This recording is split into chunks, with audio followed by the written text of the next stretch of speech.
Isang maulan na umaga sa lahat, pero tuloy pa rin ang pamamasyal namin sa Tokyo Disney Sea.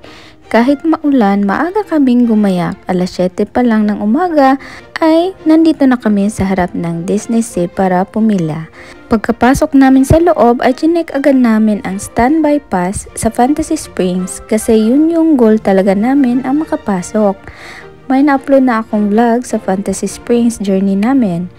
Dahil mga 11 AM pa ng umaga kami makakapasok sa Fantasy Springs ay sumakay muna kami nitong transit streamer line dahil di ko pa to na-try na sakyan. Wala masyadong pila at naghintay lang kami ng saglit at umandar na agad ito. Sa mga oras na ito ay medyo umaumbon pa rin pero lumiliwanag o hindi na makulimlim ang paligid. Medyo malakas lang nga ang hangin pero okay lang. Aaraw din ito mamaya. Ang ganda din pala nitong sakyan kasi maraming tanawin ang makikita mo habang nakasakay ka sa transit streamer line na ito. Hindi naman mabilis ang takbo nito, tama lang. Maganda rin ito kasi kapag pagod ka na sa paglalakad kasi malawak kasi ang Disney Sea ay maganda din ito, makaka-relax ka rin at marami kang tanawin makikita. Sa mga lugar na ganito, dagsaan talaga ang tao. Tsaka yung weather din, kailangan din i-check. Kasi, importante talagang pagplanuhan ito para masulit at di masayang ang pamamasyal nyo sa Disney Sea. Sobra din kami nag-enjoy ng anak ko dito. At bumaba lang kami dito sa malapit sa Journey to the Center of the Earth na rides. Kasi may 3 daungan din kasi ito at iba naman din yung sasakay. At naglakad-lakad lang kami dito sa malapit sa SS Columbia. Meron ding Mickey Mouse Showtime dito.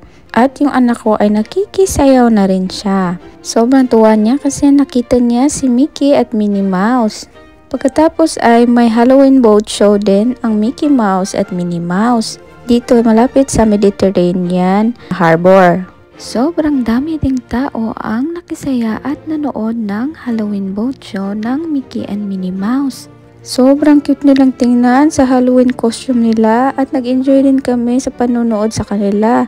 Buti na lang ay nakalabas na kami sa Fantasy Spring nito bago pa man nagsimula at hindi na rin umuulan kaya natuloy ito Halloween boat show. It's another great memories na naman ito for us.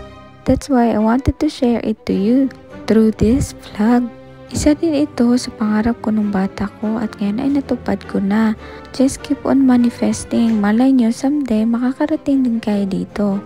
Pagkatapos ay pumunta na kami sa ang huli naming sasakyan kasi medyo pagod na rin kami. So, naintriga kami or na-curious kami. Sikat daw kasi daw to sa ibang bansa. So, tinry na namin at grabe ang taas ng pila. Pero worth it naman kasi sobrang ganda din talaga. Pero bawal lang yung video habang nagra-rides nito.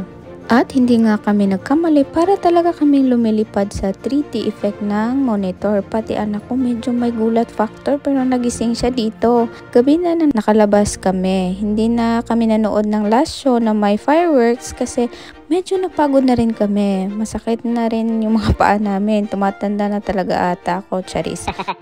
Tapos pumasok lang kami sa gift shop para mamili pa ng ibang souvenir. At dito sa home delivery nila para ipa-deliver na lang namin sa bahay yung mga pinamili namin para less bagahe.